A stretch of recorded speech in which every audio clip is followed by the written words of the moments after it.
Hello, everyone. Welcome back to another Eat Speed podcast, the most delicious podcast in the Metroplex. I'm Bud Kennedy. And Steve Wilson. Steve, did you play any of the Irish music? Do you have any bagpipes or anything? No, I'm sorry, I don't. Oh, man, we used to have Irish music for St. Patrick's Day. I would come on and do the Bud O'Kennedy and Steve O'Willison here for St. Patrick's Day. And we would talk all about it. Well, we have a very special guest today to talk about St. Patrick's Day in the Metroplex. In the middle of the Metroplex, right in the middle of all the parades, all the festivities, everything else is always the J. Gilligan's St. Patrick's Day block party. Our guest today is Randy Ford from J. Gilligan's. Randy, how do you do? Hello, Bud. How are you? Steve, how are you guys? Randy is the little leprechaun out at J. Gilligan's that you see, or maybe not such a little leprechaun, but I think this is right, the 44th year for J. Gilligan's to have a street party in the middle of downtown Arlington. Exactly right. 44 years and counting. Randy, you've been doing this for 44 years, and from what I can tell, you're still vertical and ambulatory. Is that? I don't look a day over 40 at all, do I? You must have been a tiny child your first St. Patrick's Day party. Exactly. Randy, I mean, J. Gilligan's is known for its St. Patrick's Day party, which covers a whole city block in downtown Arlington. It's gotten bigger and bigger over the years, but it's also known as the home of Irish nachos. They're kind of potato skins topped like nachos, and I've really haven't described them very well. So, Randy, tell us all about how you became the inventor and the known worldwide as the home of the Irish nachos. Those Irish nachos, they're fried potatoes, and that was the whole secret to it. People ask me over the years, but what is the secret to the Irish nachos? Well, the first thing is it's fried potatoes. It's cheese and potatoes. It's your basic comfort food. So we fried those potatoes. And in 1980, we opened in 79. In 1980, I bought our first fryer and had a friend of mine come out, and we fried every kind of fry, a steak fry, a shoestring fry. We blanched fries. We cooked the whole deal. And the truth of the matter is, we would always have traditional nachos, but we were cooking fries that night, and people would come in, and I would be passing these fries out in baskets, and I ran out of baskets. So we always put our nachos on this skillet, the China skillet with a handle. And so I had just got through cooking some round fries, and I was looking for a place to put them. And so I just grabbed the skillet with nothing else to lose and put those potatoes on there. I thought, well, I'll put a little cheese on there, and then we always did the tomato and the jalapeno and the onion just for color, because it just on our traditional nachos. So I just do a little jalapeno and onions and tomato and pass those out. And some guy said, "Hey, what's that?" And being Gilligan's and potatoes and the background, I said, "They're Irish nachos, of course." They are well known. I mean, I see references to them in newspapers all over the country and magazines. And you've been on a couple of food shows with their Irish nachos, right? We have. We were on the Travel Channel. We weren't on Diners, Dive-Ins, and Drives, but we were on the Food Network. We were on a little show. It's a little day tripper, PBS show that Chet does, and does little trips around Texas. And then we were on ESPNU, the very, very first college championship as we know it now. Ohio State was playing at the Cowboy Stadium right down the street, and we do shuttle there. And we took a crew of these, the producer and his crew that filmed a bunch of the game and the sideshows and stuff like that. They came here at J. Gilligan's. We fed them Irish nachos. We took them to the ball game. We said, "See you later." And that night later on, somehow there was miscommunication, and we were standing on the corner waiting to pick up people, and here comes this ESPN crew, and they told us later in the letter that we were a godsend, because they didn't have a ride home. So, we were needed to catch the bus. So Steve, I want you to ask a question. First, I think we need to tell everybody the exact hours and time for the St. Patrick's Day party. And, Randy, let's start off with Dallas is having their parade on Saturday the 11th. Fort Worth is having their parade on Saturday the 18th after St. Patrick's Day. What day is your party and what time? Yes, so we always do it on the day of St. Patrick's Day. So it will be Friday. It'll be Friday, March 17th. We start at 11 o'clock in the morning, and we'll go for sure outside until midnight. Now we'll continue music. We'll have music. We have a bar side, a restaurant side, and then we have the outside where the city allows us to block the street off. So we'll start at 11 o'clock in the morning with Irish Nachos, and we'll go all the way to midnight. If everything is good, the weather is good, we'll stay outside a little longer, but we'll stay up until 2 o'clock on Friday, Friday night.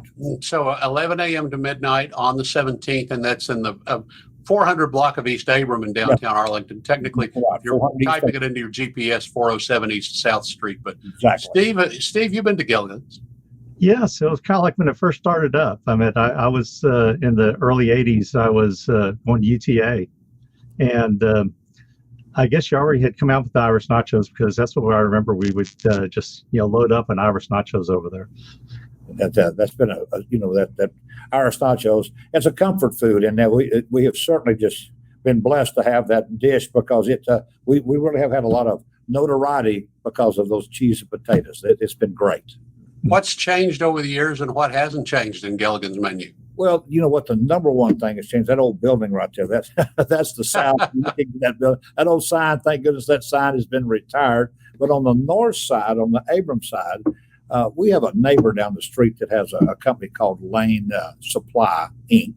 And what they do for a living is they do quick trips, and they do Love's Barbecue and Chick-fil-A's. And so they put a canopy out front. So in our parking lot out front now, we have a real nice canopy that we do outdoor events. Like this will be the first year that we've actually got to use the canopy. And we still have our tents, and we'll put our tents up. But this canopy, it's the real deal. It's not going to blow away. So that gives us a lot of protection. And then, the COVID brought along, new habits that people do. And outdoor eating is one of those. And so we've got a new nice area out front that makes it look like the real deal. Okay, it's kind of off the party room back there. Now there's a dining area too. So yes, sir. Yeah, we have the restaurant side, and then we have the bar side. We call that the draft house, and so that's just north. And so there's a room out there for dining, and then there's outdoor seating, and then for events for the football games. We had A&M in Arkansas here last year. We had 600 A&M faithful, and we reserved that canopy for them last September 24th. So it's been a great deal for us. They all fit in one booth, didn't they? Probably, or a couple of booths, or a couple of booths, yes, sir. A couple of booths. Now let's talk about what's on the menu. Obviously, potatoes and Irish nachos, and obviously a lot of cheeseburgers.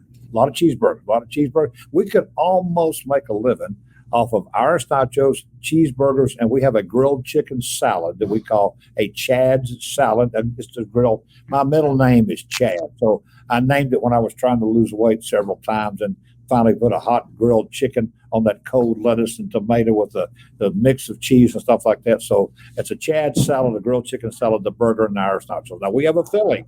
We have a Philly that's real good. We have a secret. It's a shaved ribeye. It's the real deal. So, chicken fried steak, we start from scratch. We still do that. Chicken fried chicken. So we've got a pretty wide variety on our menu. And the prices are pretty good, particularly the prices around Arlington keep going up. How much is a burger and fries these days? I don't want to catch you. You might not have the menu in front of you. On the third pounder, I think we're at $8.50, $8.49 or something like that. So still less than $10. Yeah, still less than. In the half pound, we're at $9.49. So, it's just amazing that, margins are a whole lot different these days than they were 2 years ago. So, it is what it is. But so we try to keep, you can only charge so much. There's other ways that you have to try to operate, like the shuttle, having the outdoor events help offset those margins that all restaurateurs and all food people have to deal with. Go to the grocery store. All the families that go to the grocery store these days, everything is just not like it used to be.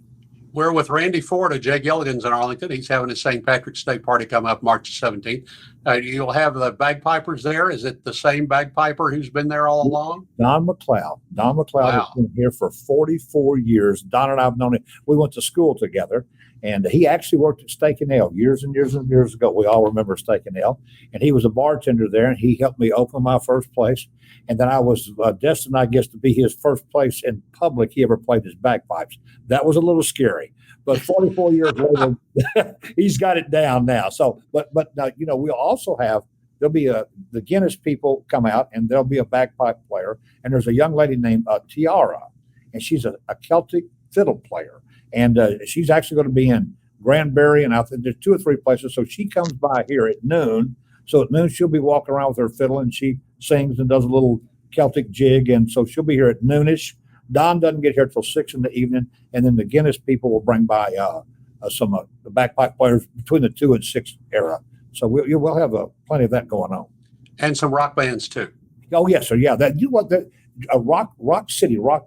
I don't know if I'm saying Jason's band right, but they're out of Rockstrosity.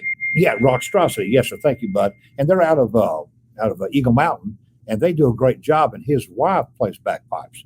They tell me that she has 5 different types of pipes, and there's the Irish pipes and the Scottish pipes. So I'm not sure what all she has, but they will be here now. They'll be playing outside on the main stage, and they'll start at 7:00.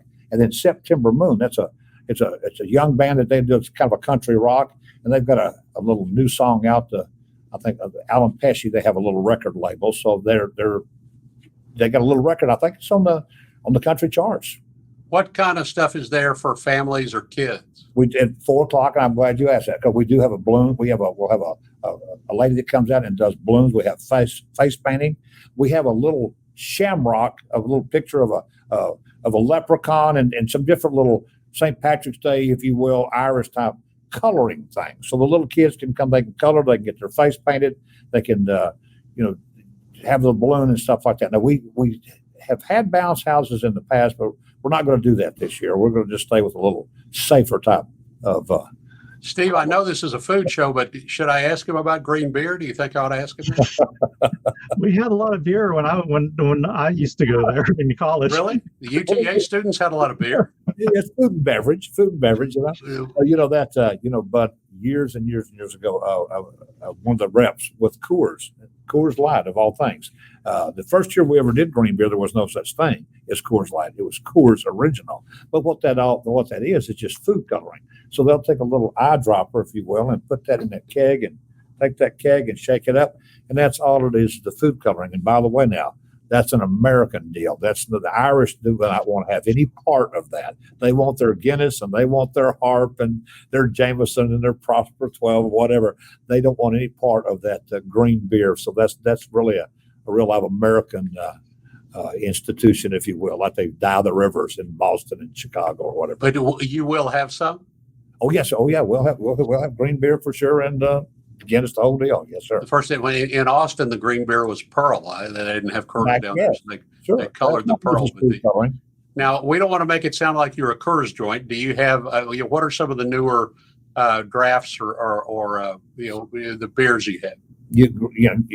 Well, Juana is here. She's the director of operations, and so she's got the whole list of that. But yet, we've got the IPAs, the revolvers. I think there's a new revolver IPA. We've got Fat Tower, obviously. So we have 26 beers, on tap. And I know that's not as many as some. Flying Salsa years and years and years ago came to Arlington, and at one point they had 100 beers on tap. And so we tried to get in with the Joneses, if you will, there for a while, and had 35 different flavors. But we've got 26 different, types of IPAs, and that they're pretty popular these days now. Very popular. Probably enough. Steve, that some of the other restaurants, I'll tell people about what else is going on for St. Patrick's Day. Angelo's has a bagpiper come in. It's always the anniversary of Angelo's Barbecue's grand opening on White Settlement 4, so they'll have a bagpiper. Some of the best food out there, the Eatsy's grocery stores, they have the special Irish soda bread with raisins and caraway. They have St. Patrick's cupcakes. They have corned beef brisket. This is all sold at the Eatsy's hot food line you can take home. Those are a couple of things that seem like good options for people on St. Patrick's Day. Steve, you have a St. Patrick's tradition? Not really, although this sounds like a pretty good party here in Arlington, so I think that might be a new tradition to start up. Talk about downtown Arlington, Randy. I know you're a big spokesman for Arlington and downtown Arlington and the growth. People need to know they can just take 30 to Center and turn south, and they'll find it. But talk about what all downtown Arlington has become. Boy, it has really just blown up, and when we've been here as long as we have, that makes you nervous at first, because it was at one point it was me and McDonald's and Mr. Gaddy's or Mama's Pizza, like you suggested earlier, and so as the new people come in, but you know what, that at the end of the day, they will come to Gilligan's, and then they do go to the new places. And there's lots of places just on the other side of the railroad tracks up the Hurtago's, the barbecue place. Of course, Baby Fried Chicken is not a new place, but it's been in Arlington now for 10 or 12 years. But there's all, what is it? The Bud with the Conoroso and Mellow Mushroom. Yeah, Mellow Mushroom, and then the Tipsy Oaks, and the Cartel, Taco Cartel, and Grease Monkey. So you know what that does? One time, OK Carter told me that if one comes, that always brings more people in, and it was right. He was correct about that. It's because they may come and what's the Cane's Pizza that they have one over in Fort Worth. Conoroso. Yeah, so they're here. So that brings a lot of folks to the area because they can have different options to do. But at the end of the day, we still get our share. And I would be remiss if I didn't mention Texas Live and the Cowboy Stadium and the New Globe Life in Choctaw, of course, and Hearsay, the new mayor and I guess the Texas Rangers and a group out of Dallas have that going. And that's open now. I saw where you did an article on that. And have you been in Hearsay? I have not yet. And the mayor comes to Gilligan's. But he's talked about Gilligan's, but Hearsay, that's a $2 million restaurant that looks like a private club, but it's open to the public. It's a very elegant restaurant, particularly a upscale lounge. It's really something. Particularly for Arlington. So you know what, and that is the great thing about that. And Steve, you said you went to UTA as I went to UTA. I graduated a long time ago, but when the opening of the XFL here, a 3 weeks ago, when The Rock was in town, etc. Well, a guy that has a ticket agency, Johnny Mack, went to UTA. He brought 25 of his friends that went to UTA, and they live in Dallas in the Fort Worth area. They went out to the XFL, saw the ball game. They went upstairs and had a drink at Hearsay, and then they came to Jay Gilligan's. And they spent money here eating and drinking. He said we were a little less expensive, and so you're right. You have to have nice places, but there are good, the Texas Live. Hearsay, but then we have our niche also. But Johnny Mack brought his people here, and of course, The Rock didn't come to Jay Gilligan's, but he had his tequila, the distributor. The Rock has a tequila, so they came here, and we had bought some 6 bottles, and so the distributor came by and passed out samples of The Rock's tequila at Jay Gilligan's. So Hearsay and Jay Gilligan's and Texas Live, all that brings in new business, and it's been great. It has been great. Now, I think you're kind of lapsing over into Cinco de Mayo here with all this tequila talk. But yes. Well, you know what? Cinco de Mayo falls on a Friday also this year. Okay. Well, you've already got that planned out. Steve, any more Gilligan's talk? Any more questions for Randy Ford about the food items, the menu, anything good? I don't think we actually mentioned how much Irish nachos cost. You know what, Stephen? It's potatoes and cheese, but it's $10. It's the half Irish is $9.50, and then the full Irish is $10 or $10.49. I guess it is these days. Didn't used to be that way until just a couple years ago. The things go up. Those potatoes we use now are not the same inexpensive potatoes that there's no such thing as inexpensive anymore. So unfortunately they do cost more, but and you just have to, you can't go up and get as much as the margins suffer. That's the way that it is. And you have to find other ways, like shuttles to the Cowboy Stadium, and the rodeo this week at the American Rodeo at Globe Field. We'll be shuttling there, and those outdoor events that helps balance everything. You got to have a good balance. Now, I bet when they went from Hearsay to Gilligan's, I bet they spent more for one drink at Hearsay than they did for drinking the rest of the night at Gilligan's. Well, I was told we had a little price difference there. This has been Randy Ford, our guest from Jay Gilligan's, talking about his St. Patrick's Day party. Starts at 11 a.m. on Friday the 17th, continues until midnight. Bands, balloons, bagpipes, and beer, I guess, is kind of the way you sum it up. And lots of Jay Gilligan's, Irish. This is the 44 years, and I guess there are probably some people who lived to see it all. Randy Ford has. So, Randy, any other words about St. Patrick's Day? Do you have a little Irish speech for us? Just come on to see us when you can. If you can't come St. Patrick's Day when you're in the neighborhood, come see us. And this has been fun, guys. It really has. This is my first podcast ever, and you guys did a great job. And You're great. It's a good place to meet your friends if you're meeting friends halfway in between or meeting friends and going to the ball game. Gilligan's is a good old time, just grill burger restaurant, a simple place, casual restaurant. It won't set you back too much. And really, if you want, you can walk to the ball game from there. But Randy's got a bus that'll take you home. Yeah, you certainly could. Certainly could. Steve, anything else? No, I think that's it. Okay. All right. Well, thanks, everybody. And until, I guess, after we recover from St. Patrick's Day, we'll be back. Until next time, I'm Bud Kennedy. Steve Wilson.